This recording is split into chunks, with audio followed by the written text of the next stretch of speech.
live, but we're actually just I'm recording. Pardon me.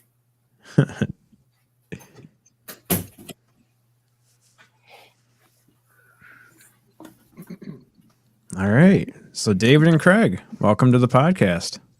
Thank you. Thank you, Great guys. to see you guys. Great to see you. Thanks for inviting us. No problem. If you guys could just go a little bit into what you guys are into. I know you guys are film directors and work with films. So David, if you could go and give us a little description of what you guys are into. All righty. We're CRA Entertainment, and we're a film production company.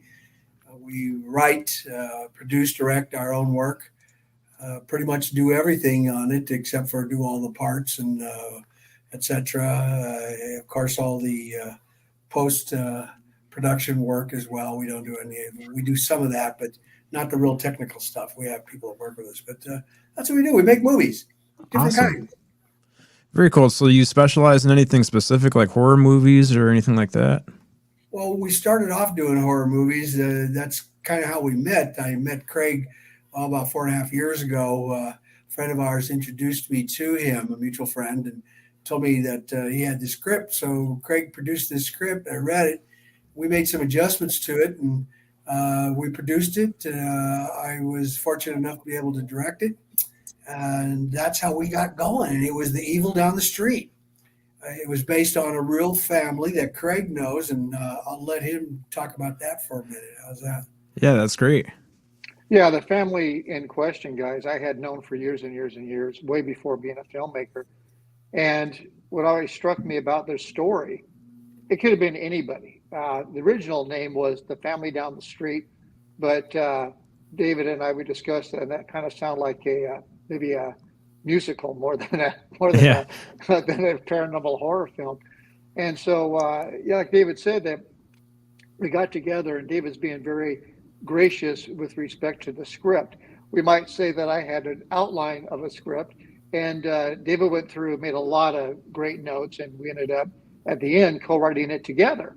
And it worked out really well. David directed it. He also played a role, Father Bob, in it. So thankfully that film has done really well for us. Oh, that's excellent. So that one, how many years ago was that? About 4 years. About 4 years? Yeah, we shot that March of 2018, and it came out, if I remember correctly, May of 2019. Oh, okay. Where do you guys find places like that? Do you have sets, or do you have to find locations for every shot? Well, it depends. Sometimes we create the location. A lot of times we do find the location. So we have people that work with us who will go out and scout locations for us, find something, submit it, we take a look, and then we'll go check it out as well. For example, in The Evil Down the Street, Craig was doing the majority of all the legwork on the locations because we were shooting it in Southern California. And the basement scenes were actually shot in an old abandoned house with a double basement 100 miles away in the high desert at an old abandoned reform school. The rest of the scenes were shot at the main set, which was these people's home. So basically we rented their home for 2 weeks, took it over. Well, tried to. There was a little resistance, shall we say. 2 weeks? What are you talking about, 2 weeks? We shot the film exactly in 2 weeks. But we're more than that. We're generous. I mean, we not just paid them to take their home, we fed them. Oh. We feed all our crew as well. And you know, if we're shooting all day and into the evening, you're going to get 3 meals: breakfast, lunch, and dinner. And it's not pizza 3 times a day. Right. We have catered meals. We try to take care of our people. And then they decided to tell us they had some guests coming in from England in the middle of our shoot to stay. And then they came to dinner. And it was, okay, this is getting a little out of control here. Yeah, I didn't know we were providing Thanksgiving dinner for everyone here. Well, if you're ever interested in shooting in a 2-bedroom apartment over here in Southern Michigan, You know, bring the food. Hey, we shot in apartments. As a matter of fact, the Demon Fighter, one of our latest films, just released, starring John Ozuna, Master John Ozuna. That film, we have a couple of different scenes inside apartments, real apartments that belong to people that we paid them to take over their apartment, their kitchen, or the bedroom, living room, whatever. Mm-hmm. Shot the scenes. So Oh. it brings a lot of authenticity. However, there's another apartment scenes that are shot that the apartment was created by Alan Abshire, our on-set guy. He's just a magnificent guy to work with. All of our people are. Craig was talking about being humble. Well, we can't be humble about these actors and these artists. They're awesome. Yeah. But for them, we don't have a film. I mean, the cinematographer, Josh Williams, and Dan Watt, who shot the film with us, Shane Moss, who's worked with us on 3 different films. Those are the people that really deserve the accolades for what we do. All right. Mm-hmm. Yeah. Craig and I just set up the parameters and say, everybody, all right, that's the objective over there. You see that thing way over there? That's what we're trying to get to. That's where we're going. Yeah. Much. That's pretty much That's it. funny. So what would you say is one of the most challenging things about putting a film like that together? Is it getting all the team together and figuring out who everybody's going to, like, what people are going to be working on it, or is it the locations, or what would be one of the most challenging things about putting a film together? Actually, it's the money, wouldn't you say, Craig? Yeah. Getting the funding. Yeah. Without the funds, you have a home video. Oh, okay. Once to your point though, Chad, once, let's say you have the funds in place, which is important, of course, then the whole pre-production, which David spends countless hours orchestrating everything before we ever show up to set. Because like anything else, like with your guys' show, you don't just like a few minutes beforehand saying, well, let's just go ahead and do our show. That you have countless hours and time of prep, etc. And the same thing, like with us, it's so much in the prep work, which David gets the high marks for that, because that's a real key. We split. We're overlapping hats. I mean, it's hard to distinguish at times. On set, I do direct because I like to work with the actors.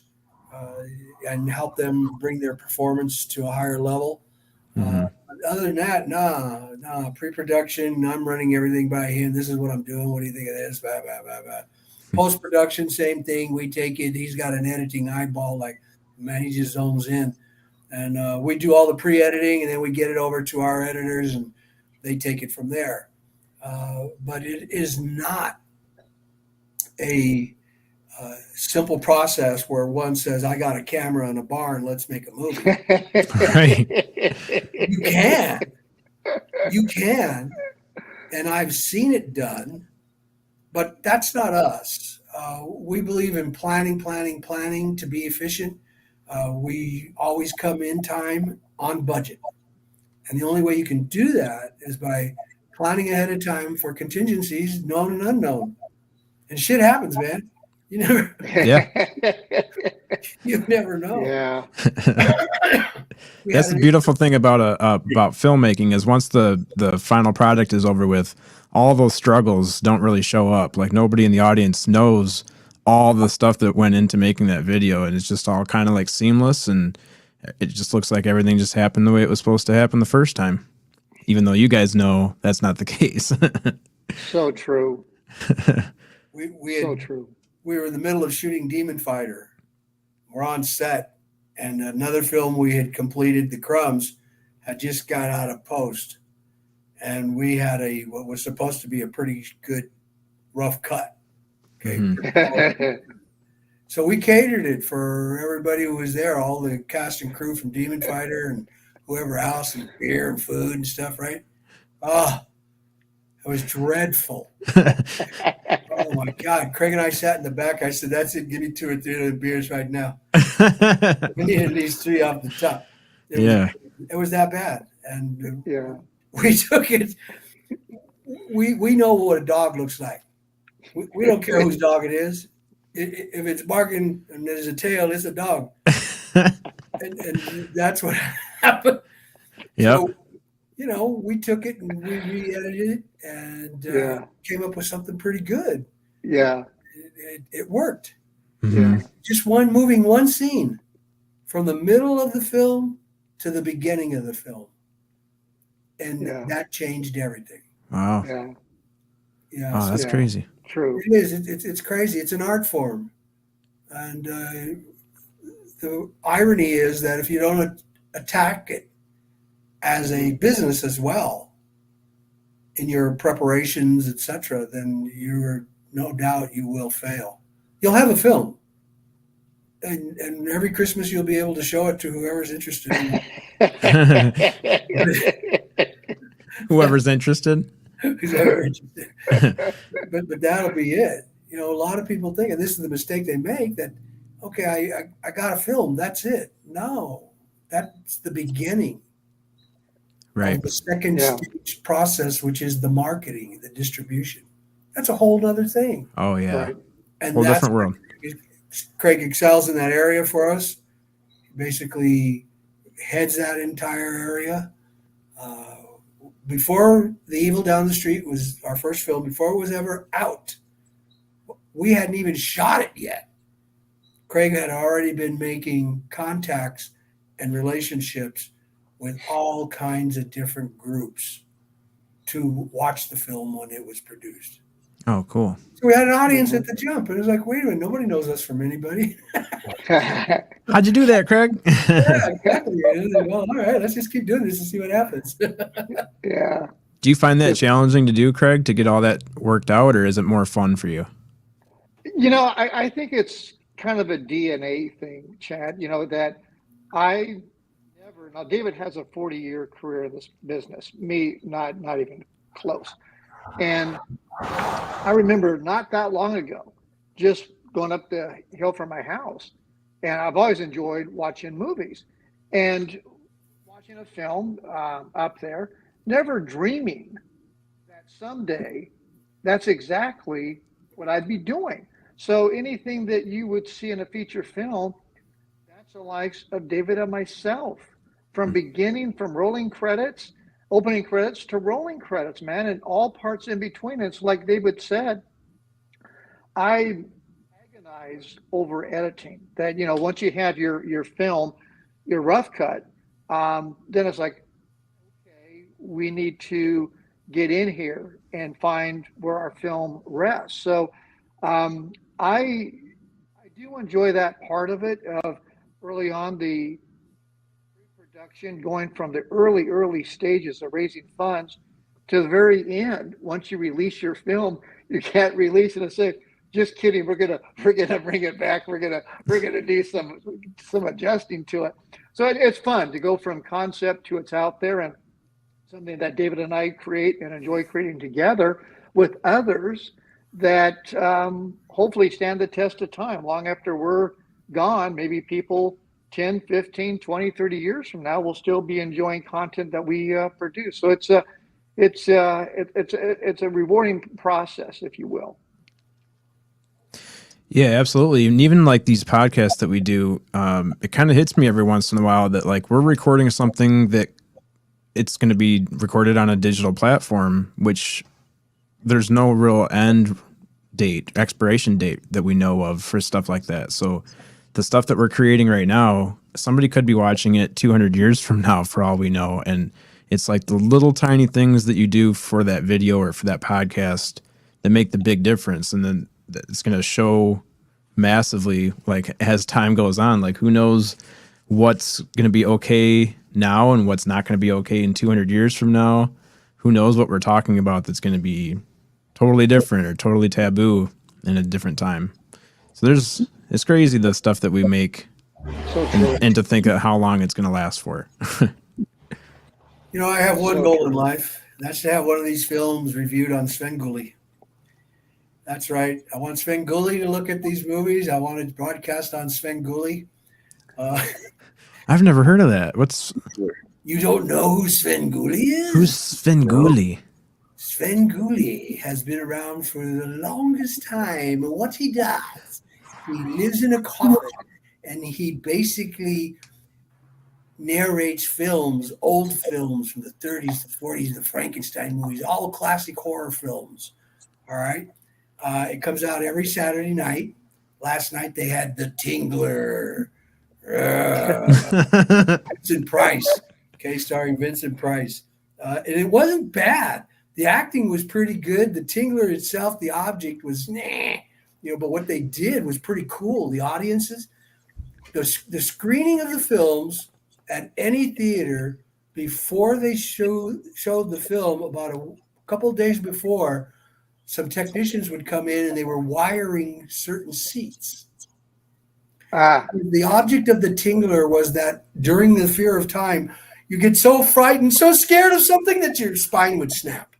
And that's the Tingler that's doing that. It's got you, the fear.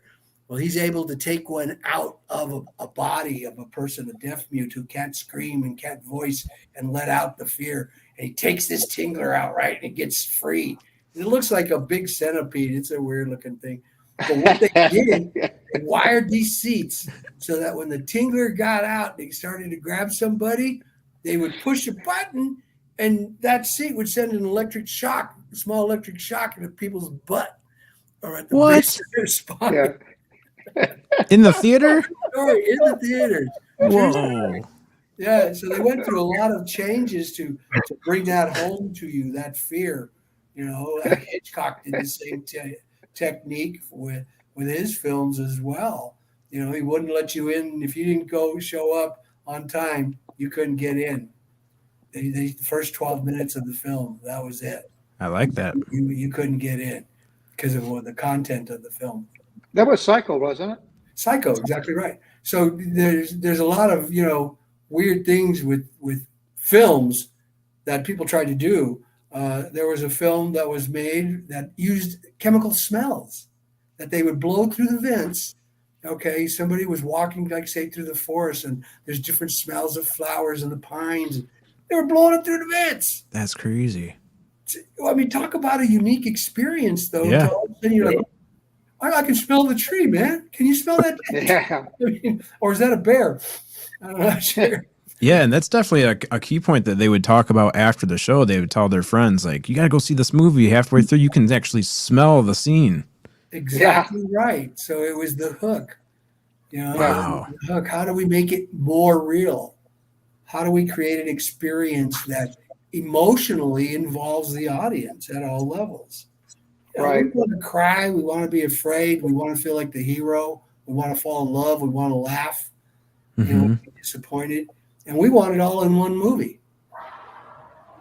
So without giving any secrets away, does CRA have anything like that you guys The put in Tingler? there? Yeah, a little bit of little extra that you throw in there.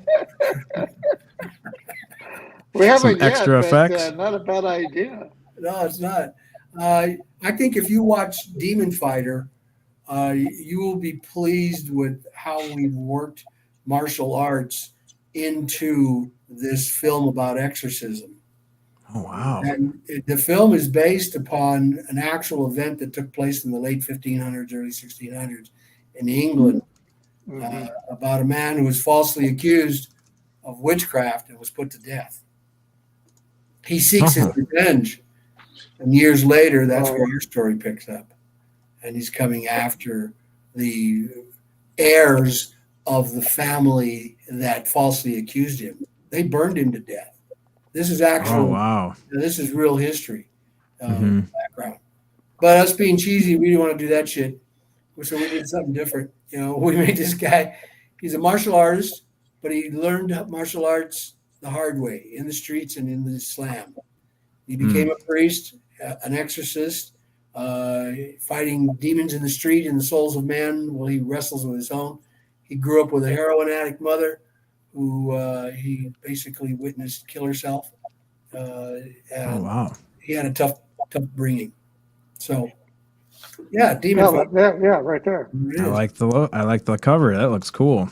Now, the lead is played by John Azuna, who is currently making a few other films, but he's also in some Venom 2, The Matrix 2, He's in some pretty well-known films. Holds the world record as fastest punch ever thrown and number of punches thrown within a minute. Right. Jeez. Yeah, he's pretty awesome. I think you'll enjoy the film. It stars Jeff Hatch as well, Jeannie Young, Robert Crow, N.J. Brown. There's a lot of good actors in the film, and we're very pleased with it. But the reason I'm bringing it up, we were talking about gimmicks.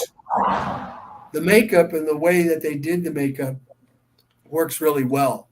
Yeah. And I think you'll appreciate that. As it's not exactly the Tingler, but it's there. Did our best. There you go. So that came out this year, right? 2022.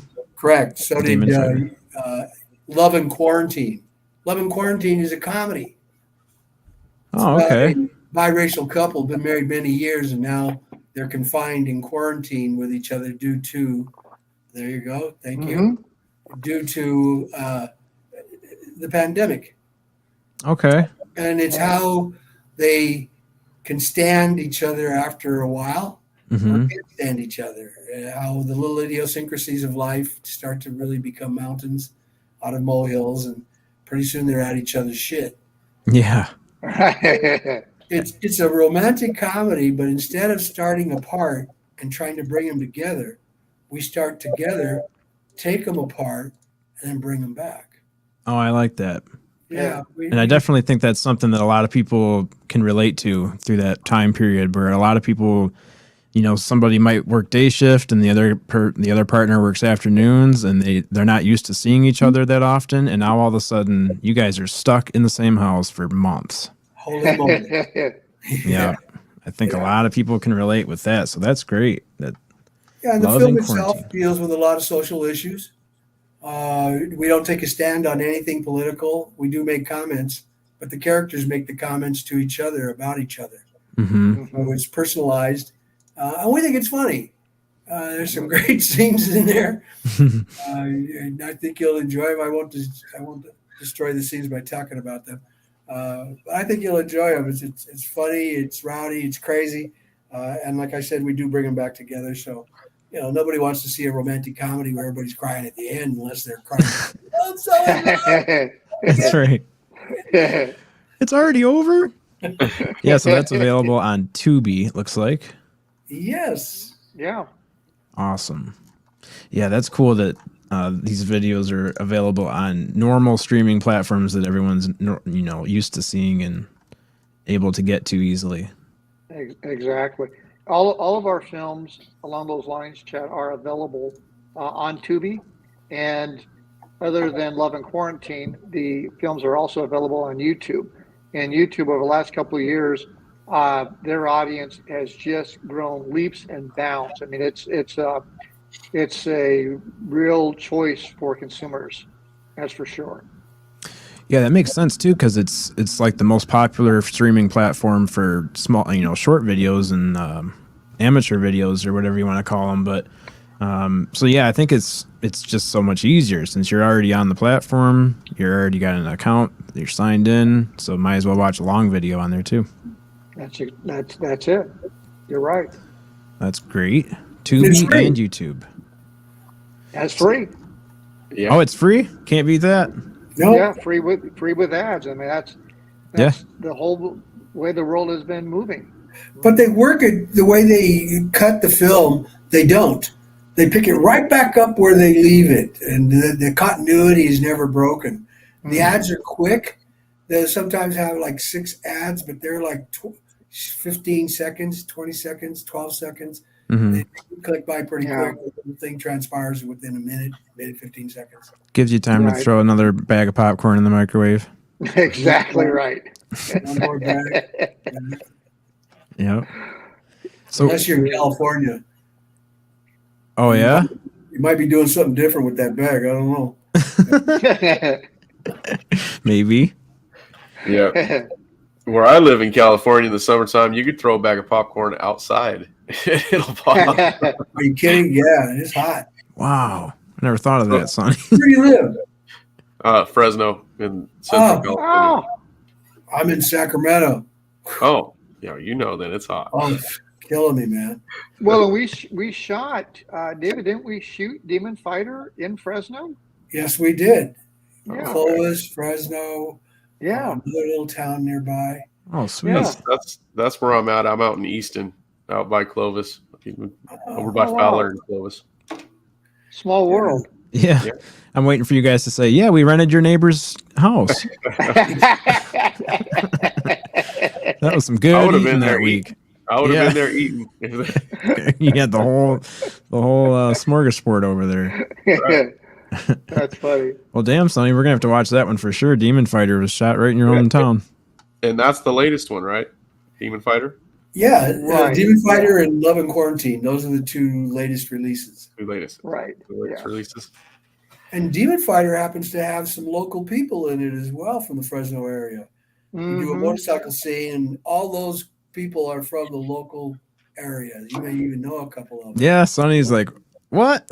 That's awesome. Yeah. They came out for us. It was awesome. I have to do a watch party. What's the name of that Mexican restaurant that we were at? Oh. I'm drawing. Casa up- Rosita, or it's an old Right. old Mexican restaurant. It's one of the oldest ones. It's right on the strip. Yeah. Well, we used their parking lot, and we Yeah. had a fight scene. And passers-by, it was so authentic. They were slowing down and looking because they thought this was really going on, because we didn't have any mats on the asphalt, and all the throws that you'd see in the film, they're landing on the asphalt. So yeah, we were there for what, a couple hours, right, David? Yeah, shooting that. And I kept telling them, I go, look, guys, we get it right first, second time. You don't want to, shoot this take 20, having your ass turned out on that asphalt. Right. Right. You call it asphalt for a reason. There's a reason for that. There's a reason for that. And, these guys were amazing. John Ozuna and his crew, they were amazing. The choreography, I helped set them up, but no, that was them. They were very good. I think you'll appreciate the fight sequences. Mhm. Yeah, it sounds really interesting. A kung fu master becomes a Jesuit priest ordained as as an exorcist fighting demons in the streets. That is so cool. What a great idea. Yeah. It's perfect for Halloween too. Yep. It is. Yeah. That one's on Tubi also and YouTube. Yes. Right. That's awesome. Correct. So where did you guys get your inspiration from? I'm sure you have people that you look up to and get inspiration from. So who is somebody that you could say that you draw inspiration from? Guess we'll start with David. Yeah, go ahead, dude. Well, God mainly, and after that, just I don't know, maybe too many drugs as a kid. I don't know. I got to be honest with you. Sometimes an idea will just come. We were in the middle of shooting Demon Fighter when I got the idea for Love and Quarantine. I told Craig about the idea. He goes, "Oh, sounds cool." So as soon as we shot it, I went home and wrote it. And inside of 6 months, we were shooting Love and Quarantine right around in February, following term. So it kind of, where the inspiration comes. I've been watching movies since I was a kid. It's a thing I love doing. It's the only thing I've ever wanted to do. I've done a lot of other things, but my imagination is sparked by a lot of stuff. Craig and I will be talking, and he'll say, I got an idea about something. I go, what? And he'll tell me. I go, oh, well, what if we did this to it? Next thing you know, we got this weird shit happening. That's awesome. Yeah. The Crumbs Yeah. was born out of an idea that was totally different. We even wrote the script. We're writing the script, and then as we're writing it, we're going, "What do you think of that?" We're going, "What if we did this before we were done? We came up with the Crumbs, a whole different movie." Wow. So it just kind of grows. Art is weird. Art is strange. People, yeah, it comes out of you. Mm-hmm. It's going to find a way out of you, no matter what. I don't care what you do. If you're a dancer and you can't dance, you're going to find another way to express that art. It'll come out of you. And that's what happens to us quite often, I think. Yeah. It's almost like an idea from the other side is somehow using you as a vehicle to get the information out there. Sometimes it feels that way. Yeah, it certainly does. I've had moments where I was riding down the freeway with my wife, and I happened to see this graffiti on an overcrossing, and it made me think of this story. And I went home and wrote a 3-act play. Wow. So, and it got produced, etc. Went on tour. This was way back in the 80s. So Wow. all this stuff happens, it's driven. There's an energy. Everybody who's involved in it will tell you that. Actors who are on set and they're working a scene, or even the cinematographers, Dan Watt, this guy, we'd get together and explain the scene, talk about what it is, where we're at with it, and then go for it. And you could just see him working. I tell him what I want, and I could just see it happening in his head. Creative people are weird, man. I don't know, but we're all creative. Just some of us in different forms than others, and Right. some of us are afraid to be creative. And that's the part that I think one of the things that is important to Craig and I as part of our mission statement. Granted, not everybody can do it, but everybody who wants to do it should try. Oh, I like that. Yeah. Mm-hmm. Try to do it, because you never know unless you do that. And once you've done that, you've grown. Fail, win, succeed, doesn't matter. Right. You've grown. You've taken stuff off the plate or have added more stuff to the plate. And that is important. Part of our mission is to entertain, first and foremost, inform, hopefully, and perhaps, inspire or have somebody come to some kind of understanding, Right. And that's important for us. But most important, entertain. Mm-hmm. So what's the final message you would give to someone like an 18-year-old senior just getting out of high school, and he's like, man, that's a really cool idea, but I don't know if I'd have the team. I don't know where I would come up with the crew and all the technology and all that stuff. Where would somebody just getting started with almost no resources, would you recommend them go talk to like an already established director or someone at a college, or where would someone like that go to like get started with this kind of stuff? Personally, I don't think they should go talk to a director or to a school. School wants to recruit no matter what. Okay. And the director, 9 times out of 10, doesn't need the competition. Doesn't want somebody else coming up behind him trying to get what few jobs there are to get. Mm-hmm. Very competitive environment. My suggestion would be, man, write yourself a script, get yourself a camera, whether you got to rent it or whatever. As you're writing your script, hang around with people who do the same stuff, talk to them about your stuff. You're going to find somebody who says, I'll help you. I'll hold the camera. Yeah. I'll hold the slate. And don't worry about all that other crap. Mm-hmm. Because that will fall into place, believe it or not. That will come to be. Energy creates energy. It perpetuates more. And once you start getting fired up about an idea and you talk to somebody about it, they see it, they go, wow, you can do that? So I'm going to try. I'll help you. Yeah. It happens all the time, man. Happens. That's all the time. cool. Have faith in yourself. Yep. Don't listen to anybody else telling you can't do it. You're not good enough. You're not big enough. You're not smart enough. You're not educated enough. That's bullshit. Yep. Do what you want to do.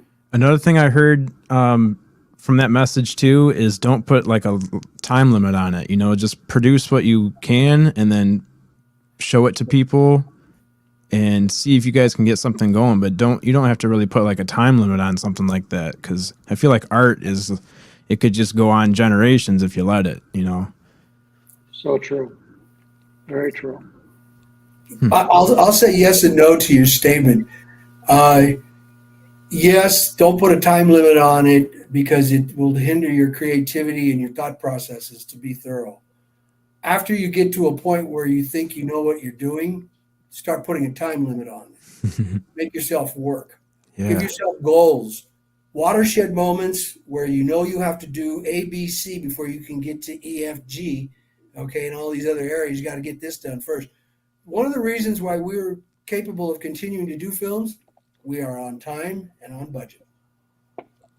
We tell them our budget says that we can shoot this thing in 16 days. That's 16 days on camera.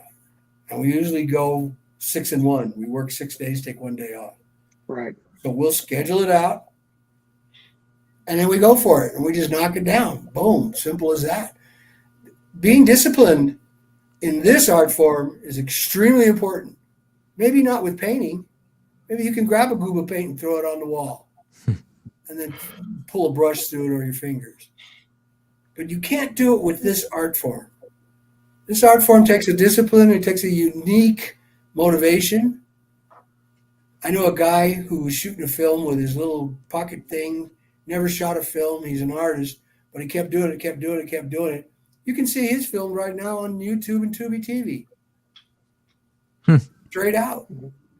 Oh, that's awesome. And how do you wonder, how do they do this stuff? Right. Determination. Yeah. Yeah, that definitely separates the people from doing it and not doing it. I mean, just determination and just the will to want to finish something and get the work out there. Yeah. Hell yeah. Awesome, guys. Sonny, what do you got, man? You got anything for these guys? Yeah, I wanted to know when you guys come to, like you said, you shot here in Fresno at one of the restaurant parking lots. How do you guys do that? Do you have to go in and talk to the owners, or you just pull up and say, "Hey, let's get this shot before they come out"? Hurry up before they come out. Yeah, we had. Who was it, David? Somebody had a connection there. Well, we went there and met them. That's what we did. And it was KP knew the lady. Right, that's right, the owner. So we went there for lunch. It was really good, by the way. We went there for lunch and met the lady and asked her for permission. This is what we want to do. Your place is perfect. Can we do it? We'll give you credit in our film. And oftentimes a fee, a flat fee, a use fee. If a restaurant had been open at the time of our shooting, we'd have been eating all their food. Yeah. Yeah, I'd have fed the crew right there. So, that's it. We go to people and we say, we want to use your space. This is what we do. We make movies. We'd like to rent your house. And they go, oh. And usually what we pay them is twice what their rent is or their mortgage. It's usually we're only there a couple of weeks. So we'll give them a couple $1,000s or whatever. We try to make it worth their while. And but That's awesome. Yeah. It's hard to say no to that. Yeah. yeah. Until you got this crew of weirdos who are in your house 24/7. So what's the trick to getting you guys to leave? That might be worth it to rent my house for a month's rent, or for double the month's rent. That's expensive I'm out saying. here. And then after we shoot all day, we usually have beer and conversation or food afterwards. Yeah. That goes into the night. And we get up early and we start that shit all over again. So I'm telling you, man, you gotta really want to do this. Yeah. Yeah. I found that out doing technical theater when I was running like light boards and soundboards and stuff like that, working on sets. And it's like, man, you really have to, you have to clear your schedule. This is your life for a while until it's over with. That's it. So true. Yeah. Set up that grid. Yeah. I really like working on set design. If I had to pick something to get into again, I think I'd really like doing that kind of work. Sure. That can be very rewarding. That's what Alan Abshire does. He does a lot of set design for television, film. Does it for us. Yeah, and there's a lot of theater work too. I got out of the theater because I just couldn't support my family doing theater full time. Mm-hmm. It wasn't happening. Yeah. But It's awesome art. Yeah, but probably not a whole lot of money involved. Scary too. That's the cool part about it. You don't get to, second take. No. You're either on or you blew it. Yeah, that's true. Yeah, you really have to be on your game. What blows my mind is the people that do the, like when they're doing Broadway and they're doing the exact same show over and over and over, and all the reactions have to be the same night after night.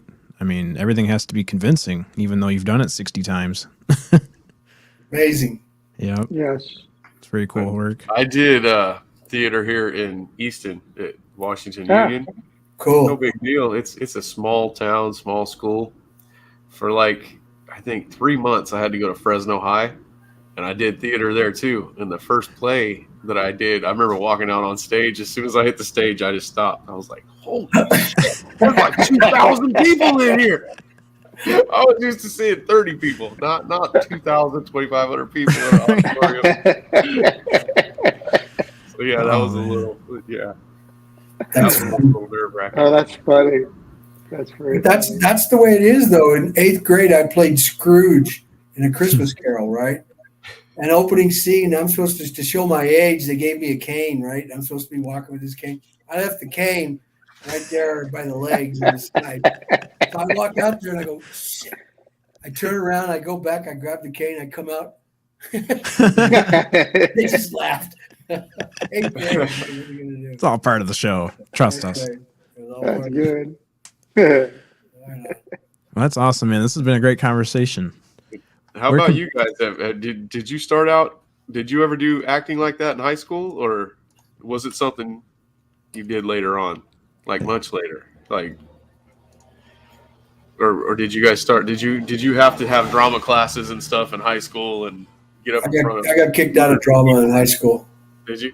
Yeah, the teacher didn't like me, Miss Mello. Years later, I took a play, that 3-act play I was talking about. I took that over there because it was on tour.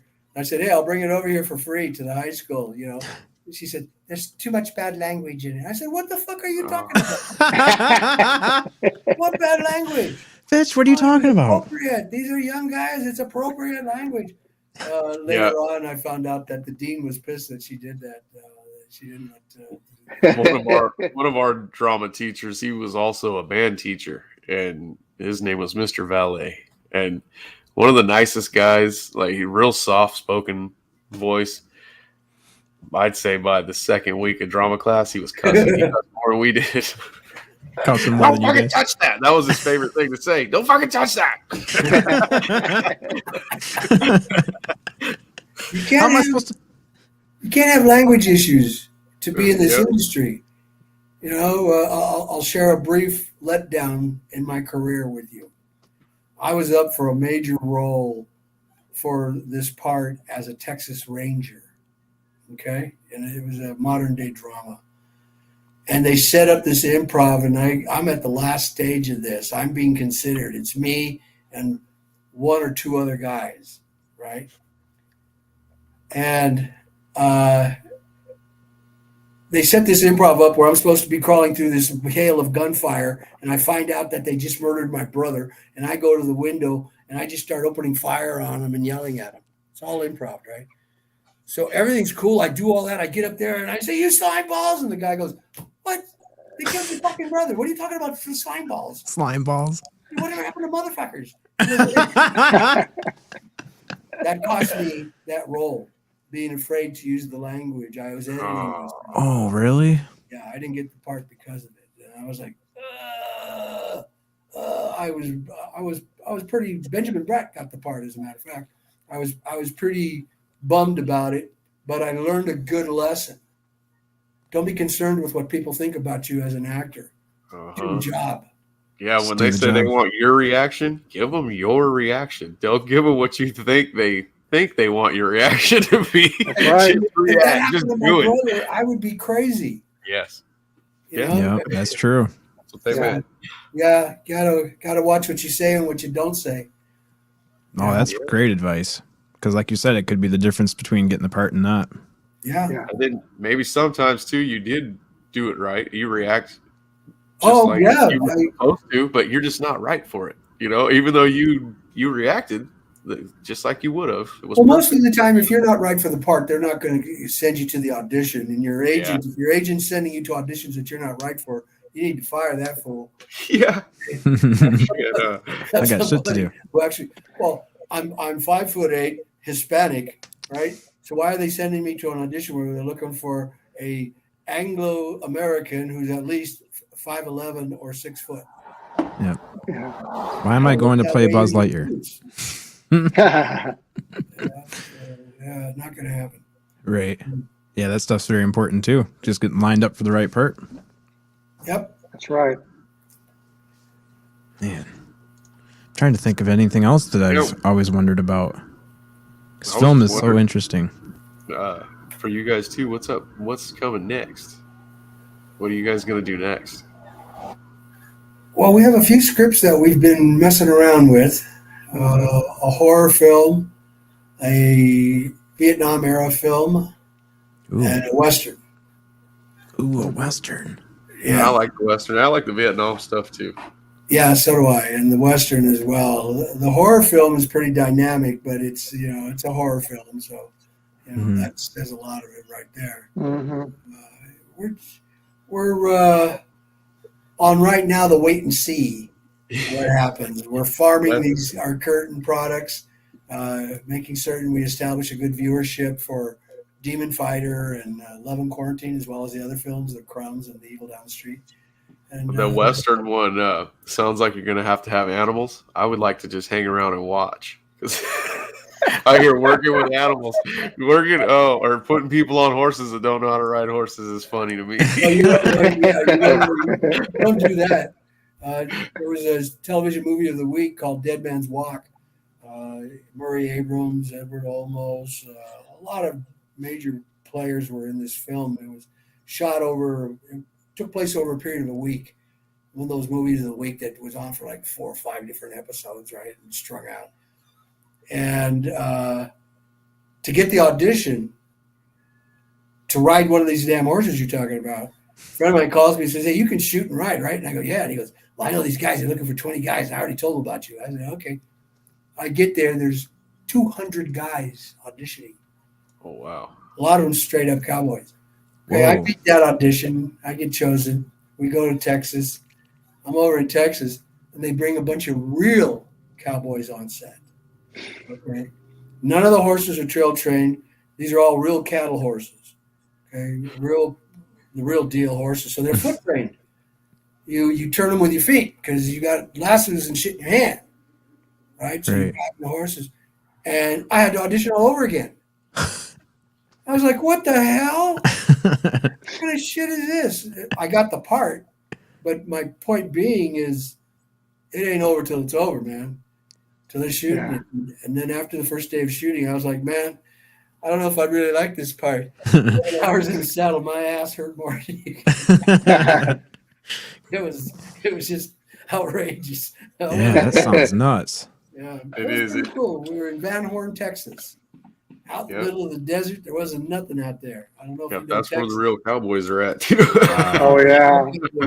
Exactly right. What he's talking about too, Chad, that horse almost turns with you when you have. It's like it knows when you don't have the reins, and if you start falling this way and it feels your foot leaning into him, he'll turn so you don't fall off. So you can turn him with your feet. Oh wow, That's how you have to turn them, with your feet, with your legs.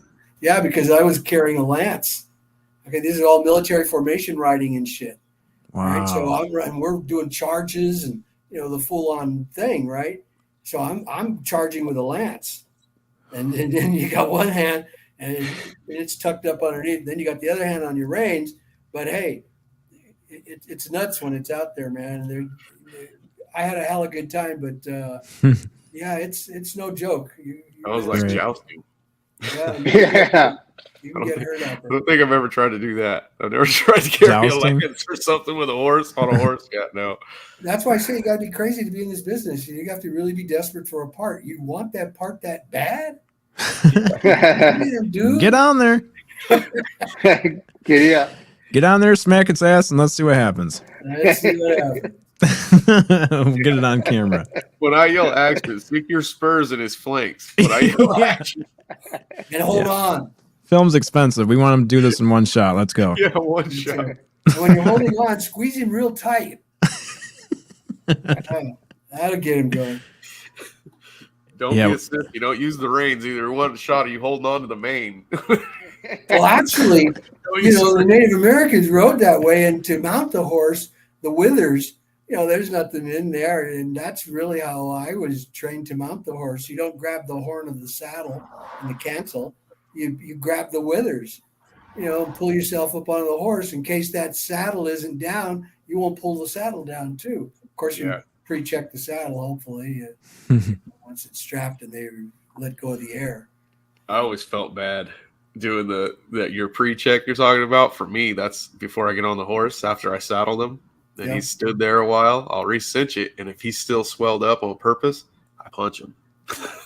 I've seen him get kicked, punched. I stand to their side and I hit him in the side and they and then I cinch the saddle down so I don't fall off when I get on. It's the stubborn ones, the ones that are going to buck you off. You want that saddle tight. And they know he'll swell out. He takes a big breath of air. And you can't cinch the saddle down until you get on him. He lets it out. Then the saddle starts falling and he starts bucking. You got to jump off. They learn it. They're smart. Wow. They're very smart. Yeah, I felt bad. My dad taught me that. And so it was just something I normally did. And I did it in front of somebody one day, and they were like, "God damn, what'd I do?" Poor horsey. He's the stubborn one. Yeah. Wow. All along to bug me off. Well, they're smart. They know, they sense your fear. Yeah. They know if you know how to ride or you don't, if you're afraid to get on them, and they'll just take advantage of your dumb ass, reach around and bite you. Yeah. Man, they got attitudes. They can reach back and bite you. I used to smack them right between the ears, man. Pow! Don't be biting me, man. Yeah, come on, let's get out of here. Some of them, Chad, they don't bite you because they're mean. If you're standing too long in one spot and say like they want to eat the grass and it's 2 feet away, they'll reach back and they'll give you a pinch like, "Hey, pay attention." Pay attention. It's not even the mean horses. Some of them, they just do it to get your attention. They don't have hands. Wow. Sounds like a Sam Kinison joke. Come follow me. I'm taking you where the food is. Yep.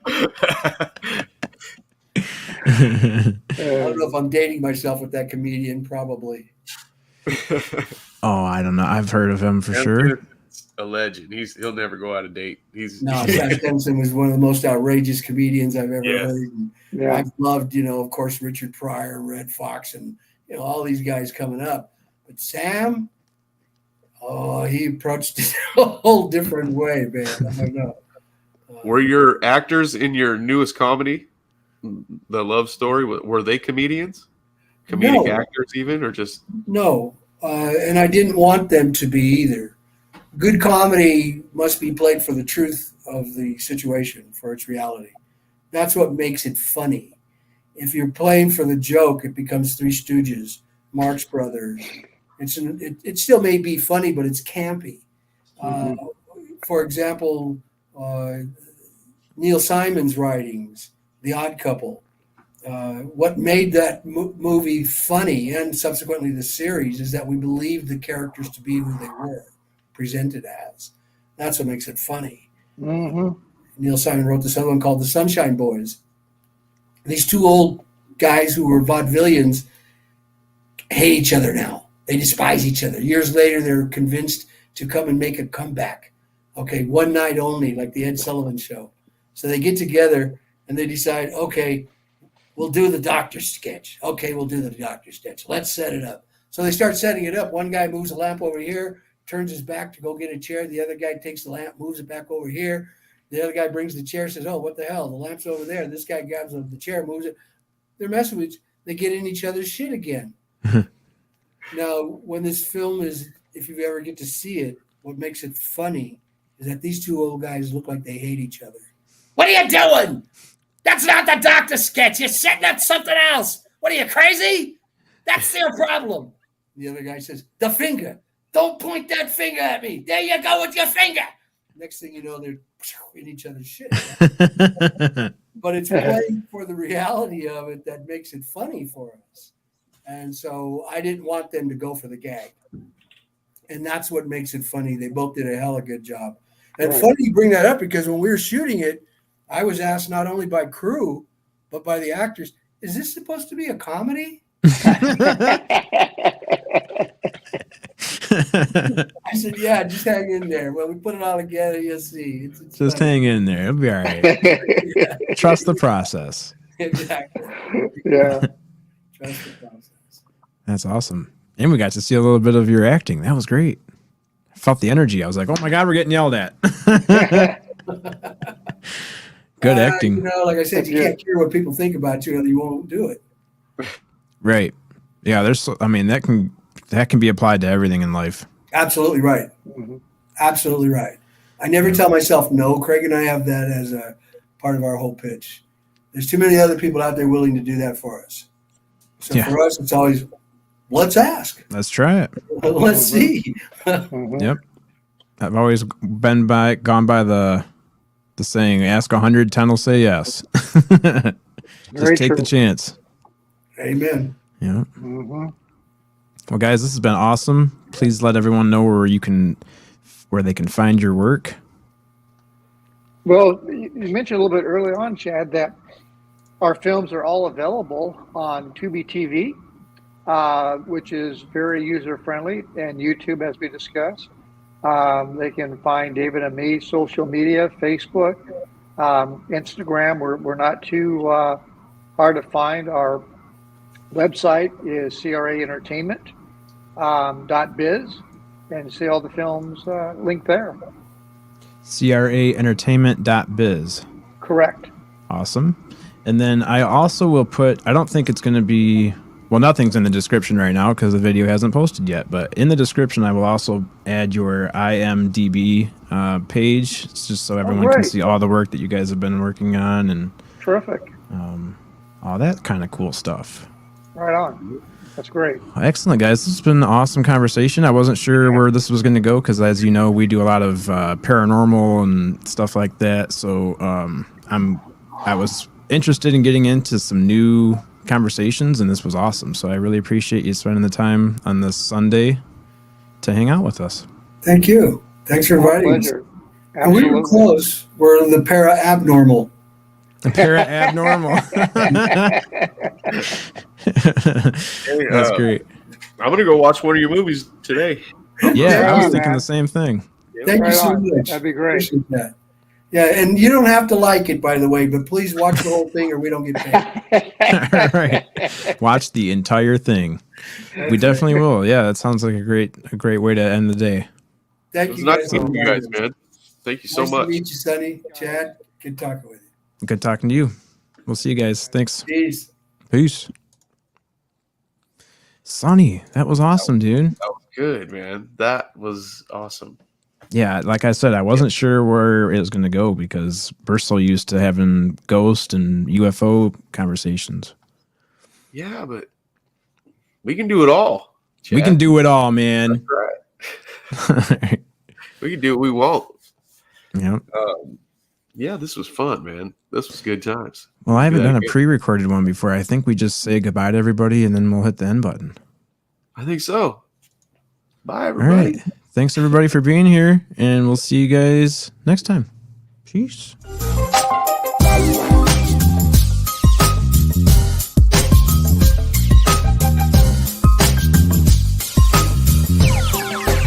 It sound right, boys.